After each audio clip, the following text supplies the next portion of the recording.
It's a scene that has been repeated many times since Carter Mize was a youngster. He and his friends, Wright Waddell and Madden Hatcher, having a good time and competing on the course. So you guys have been competing since you were kids? Does it extend to the driving range too? Oh, yeah. Or has it? It goes beyond the golf course. Who's the instigator usually? Carter. Right. Generally Carter. Golf has always been a big part of Carter's life. And after his dad passed away, he spent even more time on the course. With 4 young boys to raise, Carter's mother saw to it that the boys had activities, and golf was a favorite. She's the real hero. Made tremendous sacrifices, financially, time-wise, you name it. Every sacrifice she made. She's the one that deserves an awful lot. She should be sitting here, not me. Friends say Carter was a natural at the game. Even though he was small in stature as a kid, he could play. One summer, Mrs. Mize allowed Carter and older brother George to travel to junior tournaments by themselves. And sometimes Carter outplayed his brother. And first stop was the Arthur Jeffords tournament in Savannah. And first day, I think I fire a big 92, and he shoots a 76. He's 12. And I remember it's like yesterday. People come up to him and say, "Great round, Carter, great round, Carter." And I didn't want to be awkward, so I just did thanks. I do know by the end of the summer, I was working construction and somebody else was driving around the tournaments because I'd had enough. Carter also played other sports, but not quite as well as he played golf. He and good friend Wright Waddell played basketball, and even though they weren't stars, they continued their friendly competition.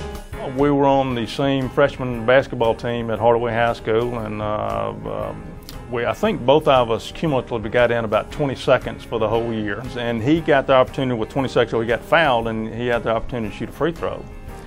And me being a little jealous, well, I didn't want him to score, and that was the last game of the season. And so I didn't want him to score if I didn't. So he shot the free throw, and I intentionally stepped over the line. He made it, and it got voided out because I stepped over the line. Carter and Wright had much more success on the course. At Columbus Hardaway High School, they were part of 4 state championships, and several Hardaway boys went on to play in college. In college, Carter took his talents to Auburn, where he was a 4-year letterman and Auburn Player of the Year in 1983. His achievements were even mentioned alongside the accomplishments of a fellow named Bo Jackson.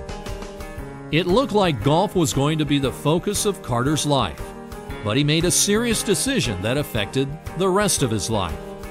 Something during that time, my priorities started changing, and I became to realize that the game is a privilege and it's not a job, and that it's an honor, it's something special.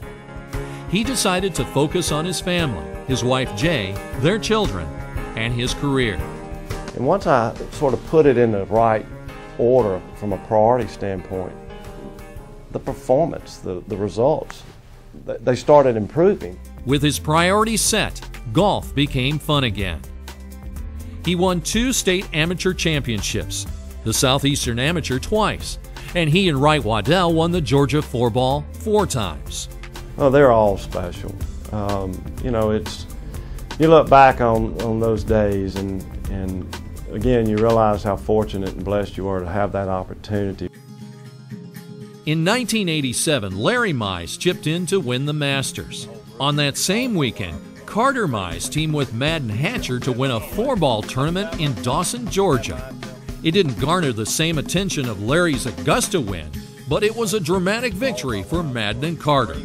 Carter hurt his back, and he could not swing at the golf ball. I was wearing contacts at the time, and one of them I had to take out. I would hit, then get it on the green, and he would putt, make the putt. To Madden and Carter, it was a bigger win than Larry Mize's victory at the Masters. A much bigger Mize win. Ever since Carter was a kid, he has been known for his driving skills, especially with a golf cart. We're just grown-up kids. The story goes that when Carter sold life insurance, he used hole number 10 at the Country Club of Columbus to persuade potential customers to buy a plan. So he'd take customers out, and when they were coming down the second hill of number 10, he would ask them if they wanted the life insurance. you know, right then.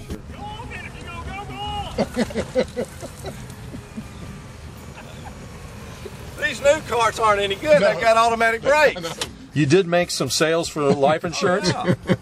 Yeah, I threaten people with this hill. It's the best selling tool I have.